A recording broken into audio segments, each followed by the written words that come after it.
My bad, y'all. I just wanted to touch on this thing, this chick right here, Crystal Hefner. Um, she now coming out trying to play victim now after Hugh Hefner been dead since what 2012. It's been over 10 years.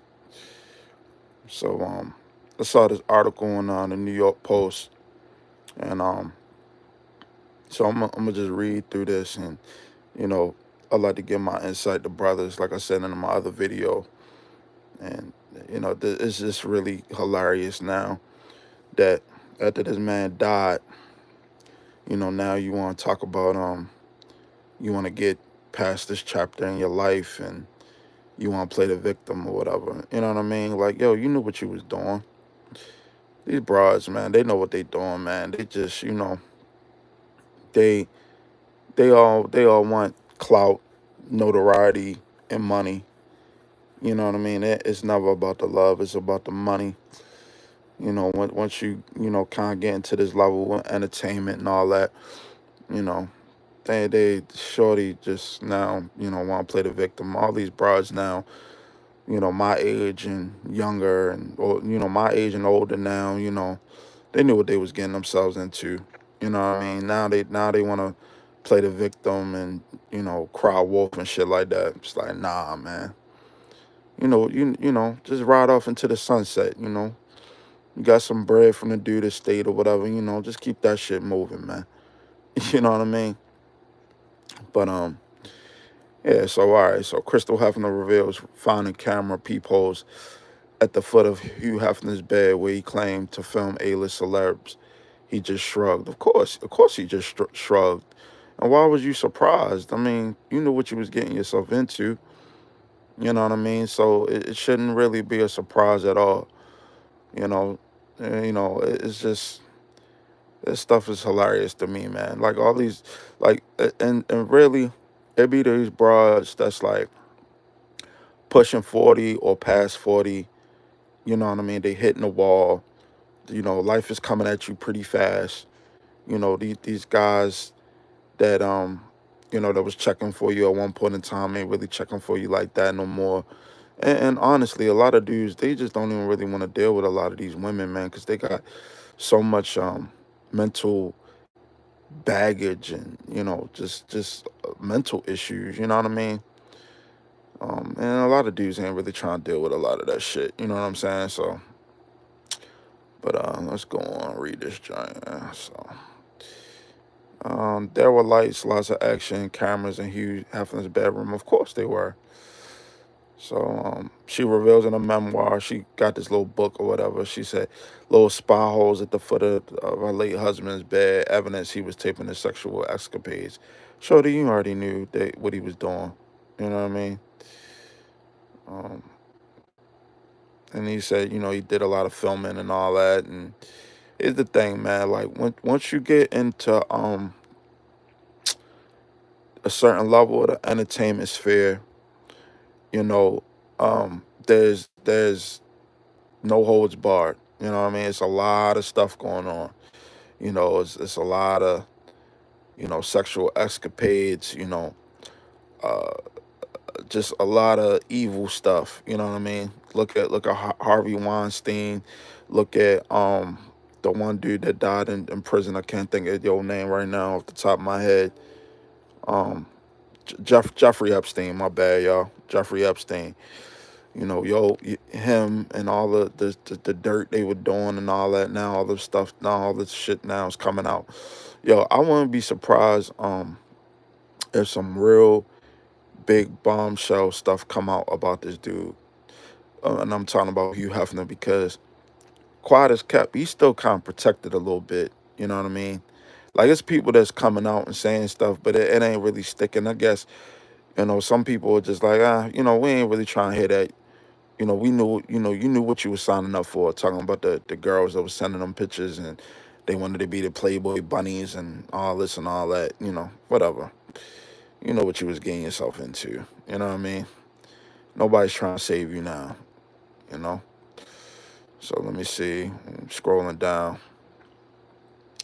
So she talking about I guess how he had the little camera setup and all that or whatever. And in this sentence right here, um, she got what they got in the article is like he told her that the A-list celebrities on tape, as well as videos of wild orgies, also with celebrities and politicians and business leaders, some who were married. I mean, that's not even. This shouldn't even be a surprise. You know what I mean? And here's the thing, man. Come on, man. Like this picture right here. This was in 20. I don't know. It ain't said a year or whatever, but when they got married, she was 26, right? And yo was 86. Like, you really think it was about the goddamn on love? It was about the motherfucking money, shorty. You knew what you was signing yourself up for. Like, why now come out with this book talking about I'm not protecting him and this and that? You know what I mean? Like you took the end of the bargain. You knew what you was signing yourself up for. You know, can't really take these bras serious like that. Uh, she lived in a Playboy mansion for 10 years. Like, here's the thing, man. If this dude was such an animal and he was a degenerate, and he was fucked up and he was this and he was that, why the fuck did you stay in his house for 10 years? Why did you live at his house until 10 years? Um, so all right, here we go. All right, so in a book, Crystal, who grew up in I can't pronounce that, La Jolla, California, recalls her first meeting her future husband in 2008 when she was 20-year-old senior in college. Yeah, you wanted to be an aspiring model, right? There's go right here. An aspiring model, she applied to be a guest at a Halloween party at the Playboy Mansion, which required her to send in pictures. Yes, you wanted to be famous. You know what I mean? You wanted the fame and fortune, the glam and glitz. You wanted to be out there. So Hugh put you up in the crib with the other bunnies. You know what I mean? And that was that. So don't sit there and try to make it seem like this man was evil and all. No, you knew what he was. You signed up for this shit. So um look at Hugh right now. His face, he like, oh yeah, about to have a good time tonight with these little broads. You know? So all right. And she said, I don't think I would ever get picked. And I cringed thinking about it because they were probably not very good photos. Yeah, because a lot of these chicks got self-esteem issues. They aren't really comfortable with themselves. You know what I mean? So they need validation from everybody. So, and they'll do whatever it takes to get validation. That's why a lot of the bras, they doing the twerking shit. They doing this, they doing that, showing a lot of skin and everything like that. Whatever, hey, it is what it is. This is what you sign up for. Don't sit there and try to act like you're a victim, you know? Um, so what she got? Only say good things. Surviving Playboy and finding myself. What a fucking joke. I had promised Hef, all right, so this is what it said under this picture. I promised Hef later in his life that I would only say good things about him after he passed, she told the Post. And I kept that promise for 5 years. And now I think it's time that people know the truth. Bitch, shut up. Like, get out of here with that shit. You knew, like I said, man, this is why, brothers, shout out to the subscribers I got on the channel, man. Look, man, I don't like this channel or these videos I post, and I give my insight on certain things. One thing you won't hear me do is blame other people for things that I dropped the ball on. You know what I mean? Like, I'm gonna hold myself accountable. A lot of these women don't want to hold themselves accountable. They gotta be the victim, yo. You know what I mean? Like her, she pushing 40, she around my age or whatever, right? You hitting the wall, probably don't have no kids of your own yet. Guys out there that's in Hollywood or in the entertainment business know, that you was half girl at one point in time, or wife or whatever. You know what I'm saying? If he was so much of a monster, why you still using this motherfucker last name? That's the shit I'm talking about. He was so bad, he was so evil. I gotta sit there and survive, play like, come on, yo. Like, stop this shit. We gotta stop with the bullshit. Nobody takes these And when I'm talking about broads, I'm talking about the ones that's like want to play victim now and all this and all that. Like nobody takes y'all serious, man. No guys that's high value, that's really getting to the money, that's doing what they got to do. They're not looking for, they're not checking for y'all. You know what I mean? So, all right, let's see. I'm going through this article. Uh, let's see. Hold on. What they got right here? Okay. On the other side of it, Hugh was sitting in a cabana surrounded by women and security guards, and then his gaze fell on me. She writes. He pointed at me and crooked his finger. I could see his mouth foaming the words, "You come here." Man, he was like, "Oh shit! I can't believe this dude picked me." You know what I mean?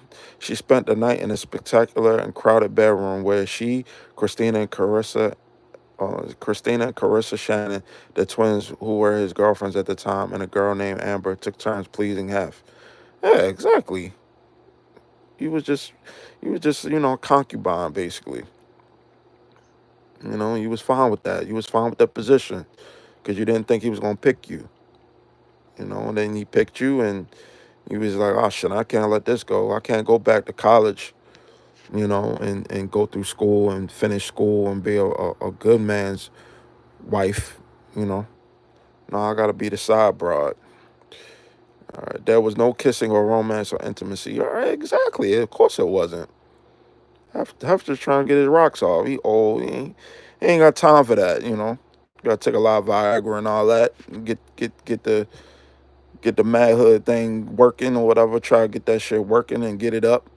Pause. You know what I mean? And do what he do. And all right, all right, girls. I'm good. You guys, girls, can go ahead and go to your chambers. All right. Well, look, see, this is what I'm saying. Like, so this guy right here, this I guess they took parts out of the book or whatever. So even that first night, even even on cloud nine, it all felt odd and robotic. Like Hef was just going through the motions of something that had once been fun and sexy, or maybe it was never fun and sexy.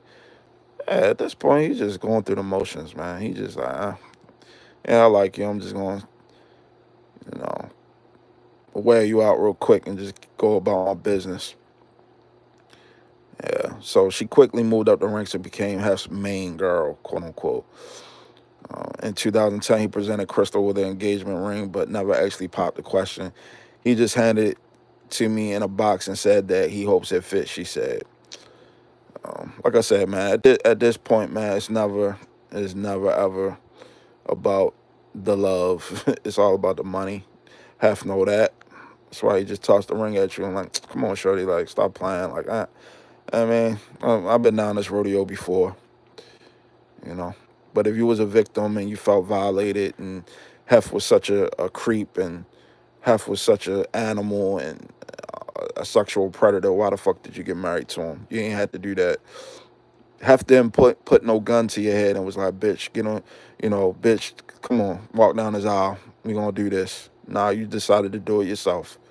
You're not a victim, ma'am. All right, so here we go.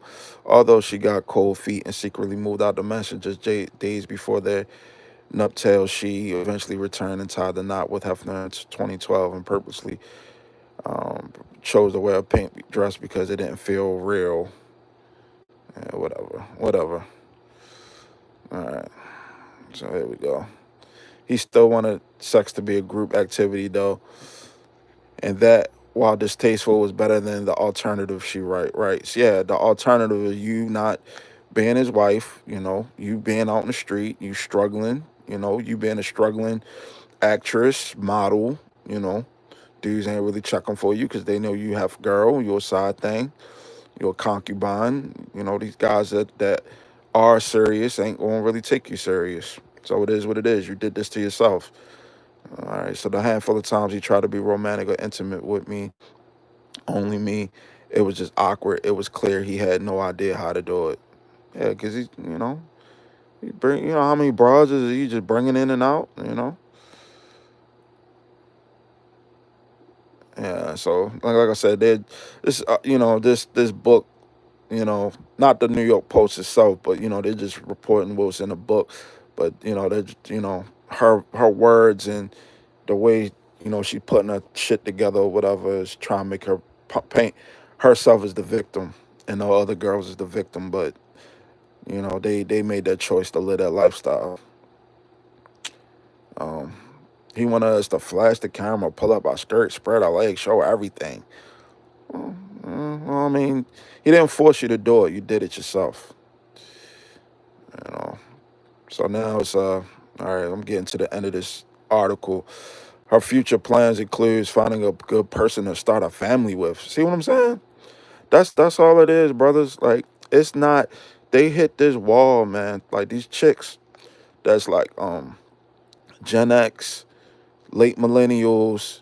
You know what I mean? Like they're hitting the wall, yo. So now they want guys to take them serious. Now, like after they did all the cocaine and mushrooms and orgies and all this and all that, get slutted out and all that.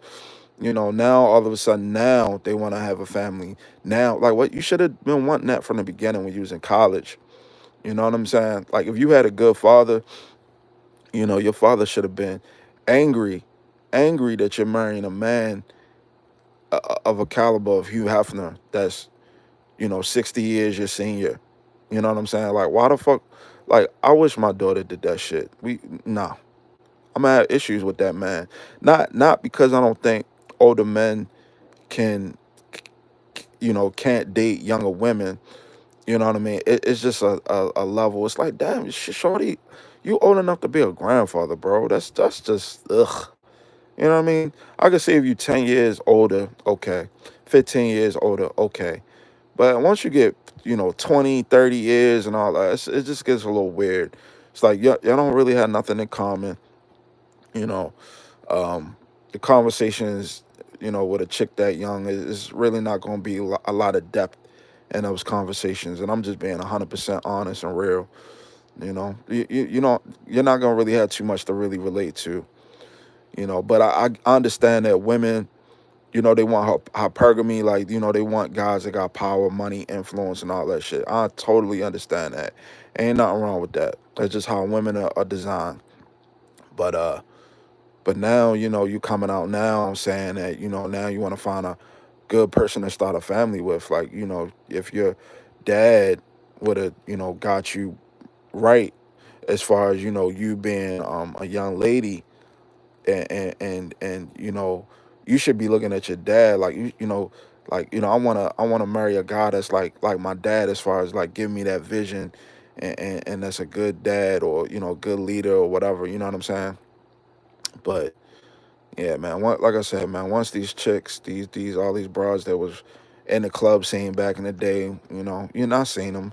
I used to go to the strip club and all that. All the chicks that I know, they used to club, party, all that. They starting to hit the wall now, and now it's like, where's all the good men at? Where's all the good men at? Yo, you had the opportunity to date the good dudes, but you wanted to curve them, and you wanted to either, fuck with the dope boys, fuck with the niggas ain't got really got nothing going on. You know what I'm saying? Fuck with the loser motherfuckers. You know, get treated like get treated like shit. Now you coming out talking about, yeah, I wanna start a family now. Man, get the fuck out of here, man. But that's kind of all I got for real for this video or whatever. I think if if you get a chance, brothers, if you get a chance, go on her Instagram and look at her the little video she tried to do, like to kind of promote her book. And it's all victimization. I'm a victim. Hef was a bad guy, and it's funny. It's like some chicks in the comment section were like, I was looking at the joint. They were like, well, if Hugh Hefner was so bad, why do you got this man's why do you still got this man's last name? You know what I mean? Get rid of his last name. But she's not gonna get rid of his last name because that still give us a little bit of notoriety in a sense. You know what I mean? Oh, that's Hef's widow. That's Hef's old girl. Main chick, whatever. You know what I'm saying? It's never. It's not about the love, brothers. It's about the bread. It's about the money. Once you get to that level, you know what I mean. And now it's like, oh, I want to settle down now. I want to, I want to have children now. Man, fuck all that shit. But yeah, I'm about to get up out this joint, man. I appreciate the new subscribers or whatever. I'm gonna probably go live again. You know, I'll be having a lot. I ain't gonna say a lot of time on my hands, but I like to, like I was saying in my other video, I like to talk about certain topics or whatever that kind of like come across my eyes, and I like to give my insight on the joint. But that's all I got on this joint. All right, I'm gone. Peace.